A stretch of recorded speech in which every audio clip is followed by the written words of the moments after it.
Welcome to the Darkstream.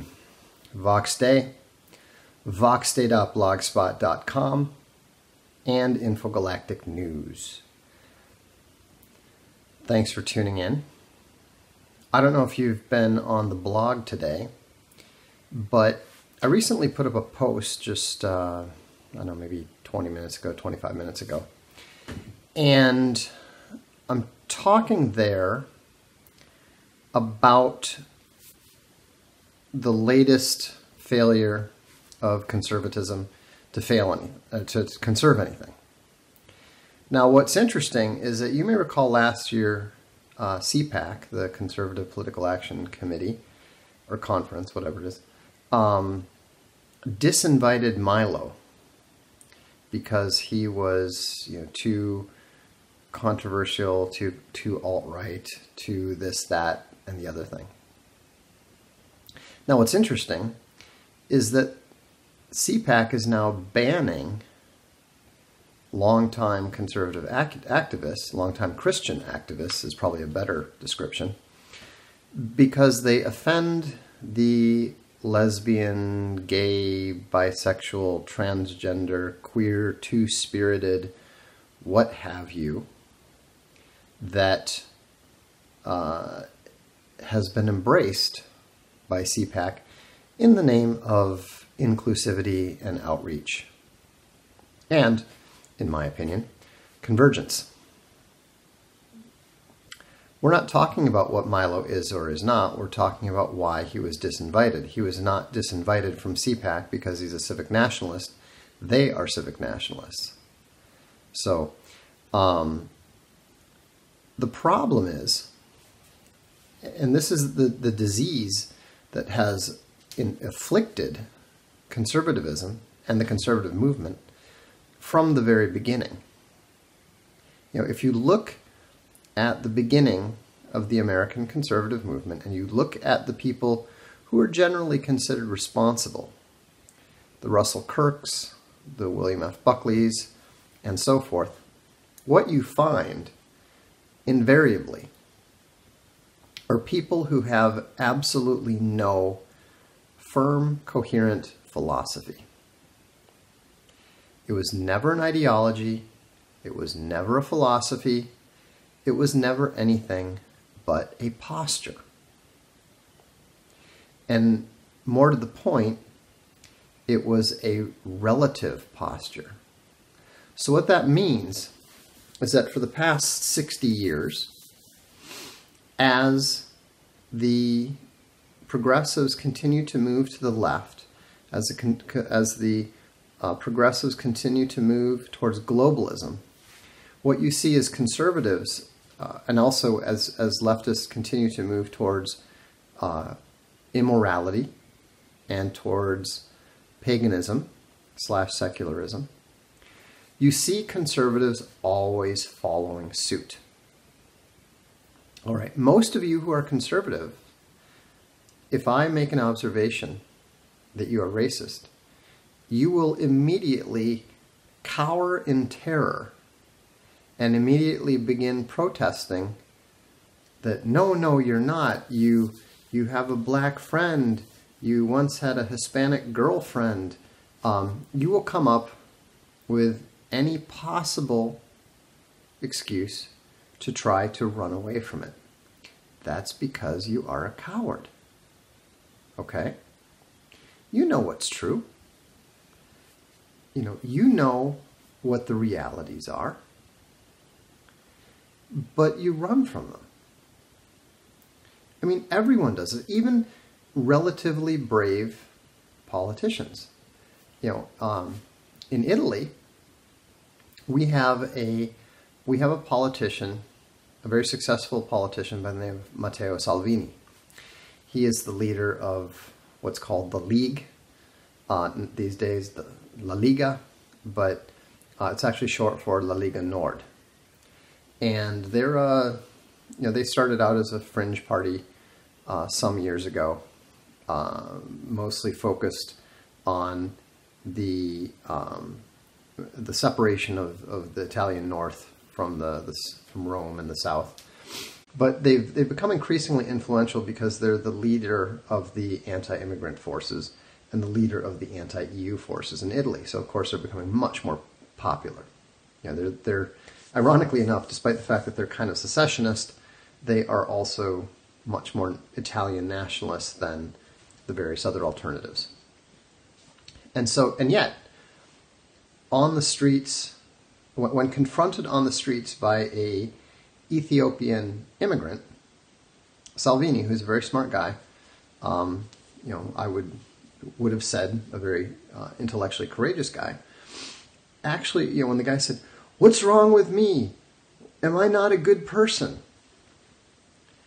And Salvini retreated and said, "Well, I'm sure you're a good person. I don't have a problem with you. The question is whether you're legal or not." Well, no, that's not the question. And in fact, I'm sure that most of you recognize that is the dodge that conservatives have hidden behind since the 80s. The problem isn't the immigration. The problem is that they're illegal. Well, no. The problem is the immigration. It doesn't matter. We could instantly remove all the problems with illegality by simply offering an amnesty.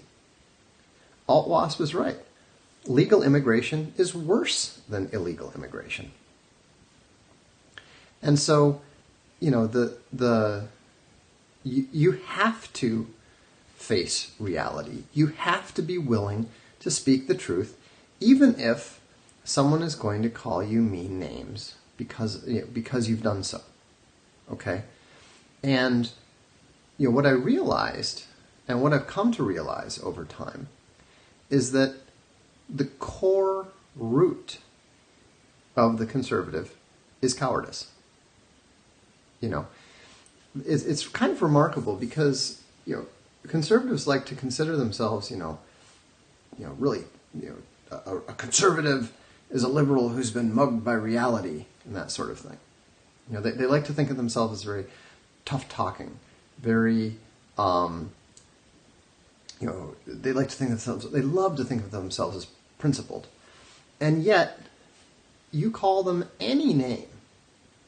You call them anti-Semitic, you call them unfair, you call them racist, you call them anything. They will run from it. They will deny it.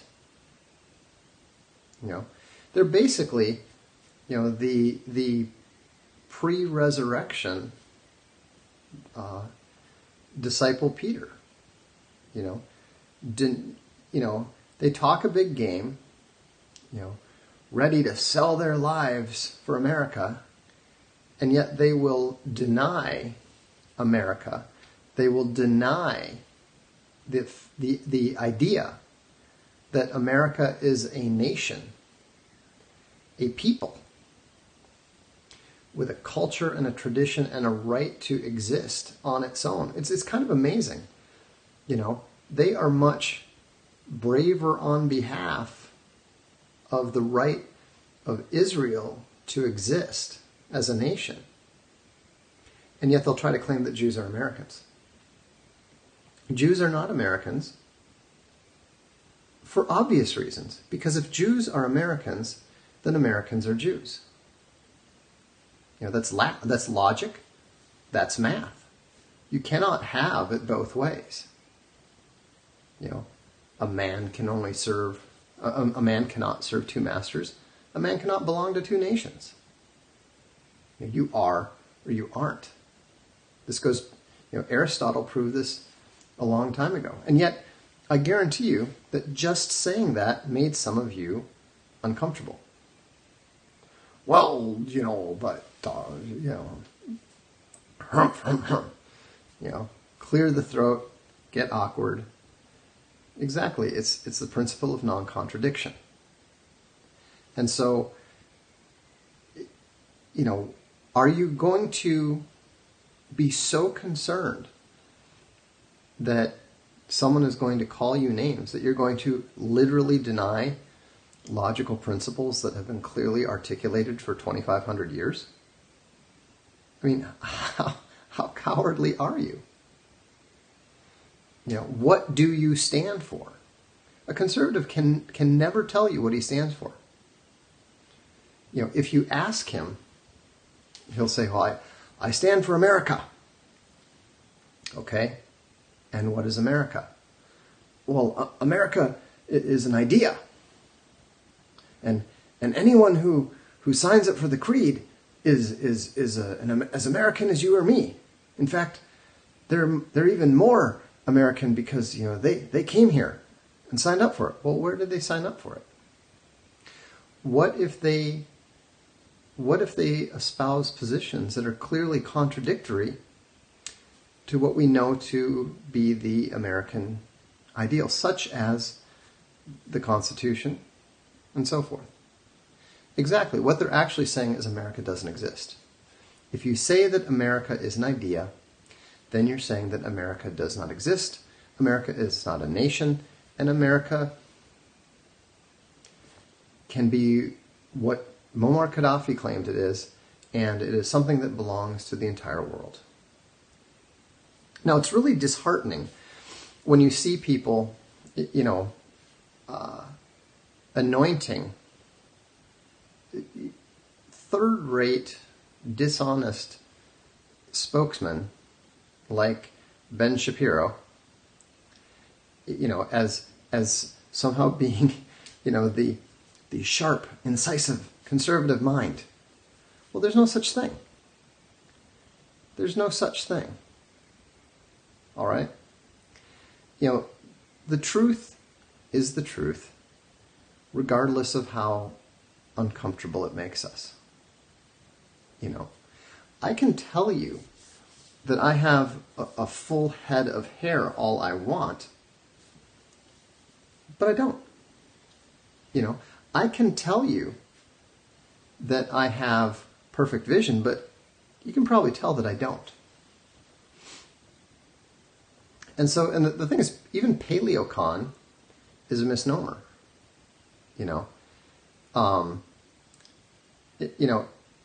Ben Shapiro is both wrong and dishonest. Shapiro refers to Judeo-Christian values because he is attempting to conceal the fact that he's not an American. They want to claim that, the thing you have to keep in mind is that America was not founded on Judeo-Christian values. It was founded on Christian values. The word Judeo-Christian did not really even begin to enter the public discourse until after the Holocaust, until after World War II, when Jews were pouring in, and there's a new wave of Jews pouring into the U.S., and they were trying to conceal the fact that they were not American in any way, shape, or form. They didn't fit in, and they completely changed it. And that's true. You sometimes see people try to make the excuse. They'll say, well, the Old Testament, and we share those values. Well, no, we don't. Because, first of all, the modern Judaic religion has rejected those values. And so you might as reasonably refer to Islamo-Christian values as Judeo-Christian values. No, I don't think that. If you look at the success of those two cultures, and you look at the degree to which that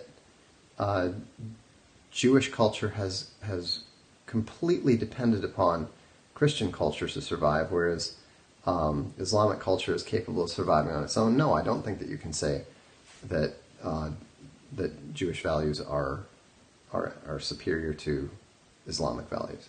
You got to keep in mind, you need to look at the best of the best. Okay, there are very high levels of Islamic culture.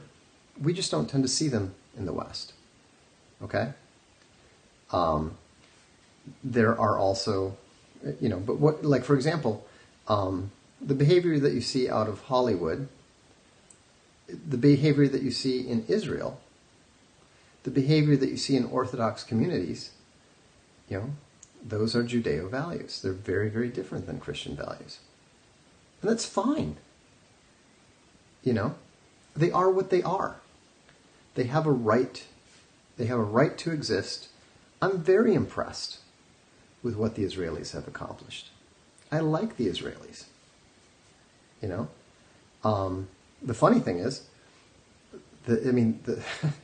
literally, other than the fake right idiots that blame their stubbed toe on the Jews, the most anti-Semitic stuff I ever hear, I hear from Israelis. Because they're not particularly, if you think about it, they're over there in Israel building their nation. And they're looking at these folks in the diaspora, most of whom are in the States, saying, why don't you help us build this? You think you're going to come running over here after you piss everybody off over there. So you need to keep in mind that whatever group you're talking about, you've got a wide range of people within that group, and you've got a lot of people who don't live up to those values. I'm a Christian. I do not always succeed in living up to my Christian values. I can guarantee that. I don't know very many Christians who do a great job of that all the time. But those values exist, and they dictate the limits of our bad behavior for the most part. You can only, as we're seeing with the Conservatives and CPAC, you can only go so far in violating what are supposed to be your values, what are supposed to be your principles, before you lose it completely. And so, the main thing, though, regardless of what it is that you need to be able to speak the truth. Whether you're a Greek pagan, whether you're a what do they call it, a Karaite Jew, whether you are a Sunni or a Sufi or a Shia Muslim, the more that you speak the truth, the more that you live up to the values that your religion or your philosophy espouse, the better your outcome is going to be. All right? There's a reason why, even during the wars in Spain, these 700 years of war, where the Christian lords were driving, gradually driving the Muslims out of Spain, you still had men who were at war and yet found much to respect in men on the other side. Because those men had different ideals, they had different values, but they did their best to live up to them. Okay? When you see a Jew who lives in Israel, who's working to build his nation, who's working to make a better place for his children in his country, that's a tremendously admirable thing. But when you see somebody like a Ben Shapiro, who lies, who dissembles, who deceives, and is attempting to prey upon the people whose guest he is, all in order, and yet at the same time is unwilling to go and live in his homeland and help his country there. That's not so admirable. And no, you guys are right. Shapiro is never going to debate me. Now, what a lot of you don't realize is that Ben Shapiro and I have known each other since he was a kid. You know, we were both columnists at WorldNet Daily, and you know, he was just, by his own admission, he was just spitting out conservative boilerplate. So, so the question is, you know, yeah, I still have my emails from him when he was having a bit of a crisis of conscience about that. And so, you know, and the whole thing is very interesting because, of course, you know, my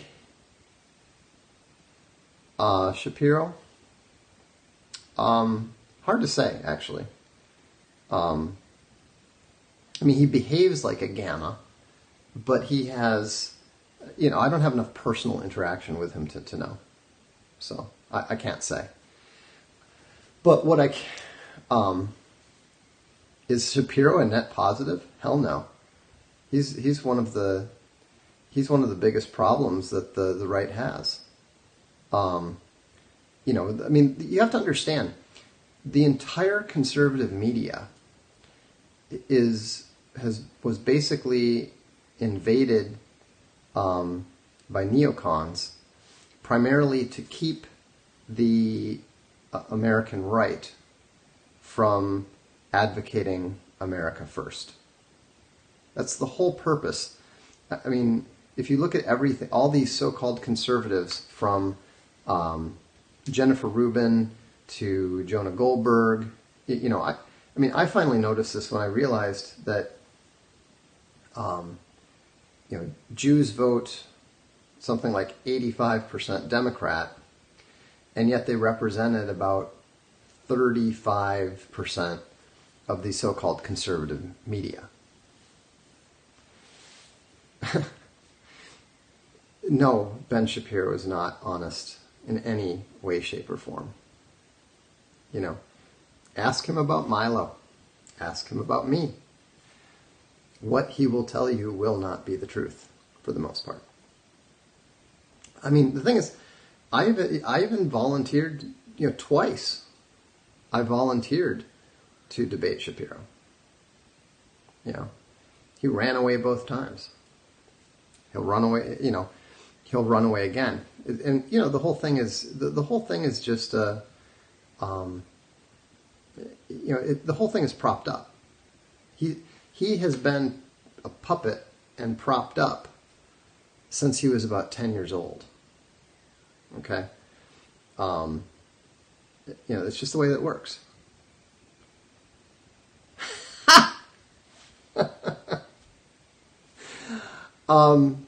Do I think I could take him? I'm assuming you're talking physically.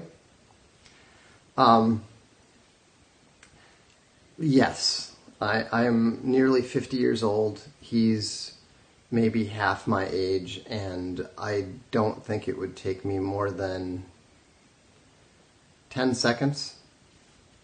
You have to understand, I may be old, but I am still, I'm still faster than, I think, everybody except 2 players on my club's first team. The first team guys are, you know, between 18 and 26. You know, I used to be a Division I sprinter, and then I did 6 years of pretty much full contact martial arts. My bench press isn't what it was, but you know, my max was 325. I can still probably hit, I might be able to hit 305 on a good day. So, and Ben is like 5'4" or something. So, my biggest concern would be not killing the poor kid. Anyhow, Cernovich would be a little bit more, interesting. He's a big boy, and he knows how to box. So, if I was going to take somebody on, I'd be more interested in taking on Mike. I know nothing about Steven Crowder. I've never I'm not really, I'm not prone to watching a lot of video myself, other than occasionally Stefan Molyneux, and so I just don't have an opinion. I can't tell you. You know, but you know, just I mean, if we're going to, if we're, you know, you know, I'm a huge. The thing you have to understand is I like smart people who are honest. I don't really care if they're of the right or the left. I mean, if you look at the authors we publish, you know, we're going to be publishing another book by Martin Van Creveld soon. We're going to be taking his Pussycats and putting it into hardcover. You know, Martin's a man of the left. I don't care. He's brilliant. You know, anybody that someone like Jerry Pournelle describes as a necessary addendum to Clausewitz, the second greatest military mind in history, that's someone you have to respect. If they disagree with you, you have to question your assumptions, just on the basis of it being them. I also am a huge fan of Steve Keen, the economist from Australia. He's definitely a left-wing guy, but he's brilliant. He's totally breaking new ground in economics. He's probably the greatest living economist, and I'm very proud to be publishing some of his work. And actually, we've agreed to work on a free trade book together. So, you know, it's going to be interesting.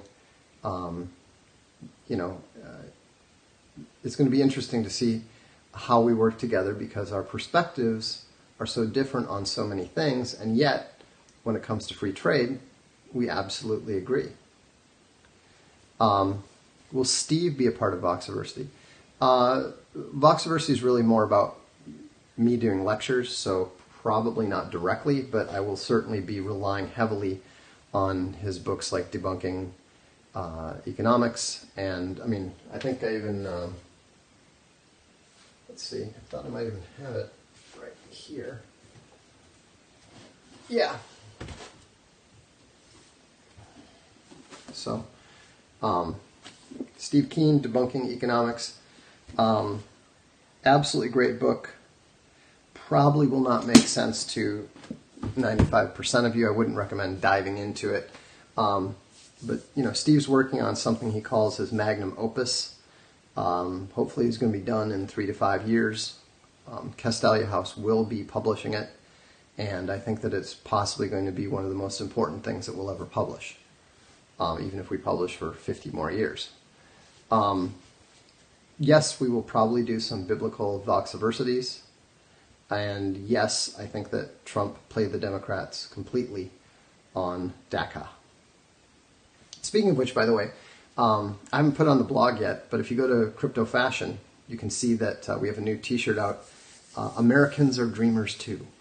So it's a good shirt. I think you'll like it. Anyhow, that's pretty much it. Make sure you stop by the blog tomorrow. We're going to be announcing 2 new books, only one of which is truly new. And we should also have some pretty good and some new announcements about the what do you call it? Some new announcement on the comic front. So I'm very pleased to say that we just put our second print comic in. As far as the conservatives, what we need to do is we need to convince them to stop being afraid and to stand up for the truth and stand up for the philosophy that we're espousing. You know, I call it alt-right, call it what you want. At the end of the day, what we're espousing is the survival of Western civilization. Okay? So call it what you want. You know, it doesn't matter what it's called. The labels are unimportant. It is the ideas that matter. It is the truth that matters. It is the philosophy that matters. Now, this is why I keep telling people all this babbling about, you know, who is the leader of the alt-right. It's ridiculous. It's inapplicable It is a category error. It's like saying, who is the leader of Stoicism? It's not Marcus Aurelius. He's just a Stoic philosopher. Okay? I'm not the leader of the alt-right. I'm not the leader of Western civilization. I am merely an advocate and a philosopher. I'm merely a philosopher who's an advocate of both. Okay? I'm not the leader of Christianity either. I'm just a Christian. All right? The only thing that I lead is the evil legion of evil, my VFM, the ilk and the dread ilk. We don't need, we need leaders of specific task-oriented things. Okay, you need a leader of if you have it, like for example, Castalia House needs a leader. All right? Arkhaven needs a leader. The alt-right does not. The federal government needs a president. The American people do not. Okay, we learn that from Gamergate. The reason that they're always trying to anoint leaders is because they want to tear things down. So don't accept it. Refuse the mantle. And especially reject anyone who tries to claim the mantle for himself. This is actually a biblical principle. Don't ask for a king. Don't demand a king. So, but again, it's not even movement. There is no movement as a whole. Okay? It's just like when people are talking about conspiracies and this and that and the other thing. There is no leader of evil. Yeah, but if you're going to organize a political activity, then you're just organizing a group, doing that group thing. Okay? Don't confuse. This is why it's so important to articulate your concepts correctly. Articulate your concepts correctly and think clearly. Okay? A tactic is not a strategy, is not an objective.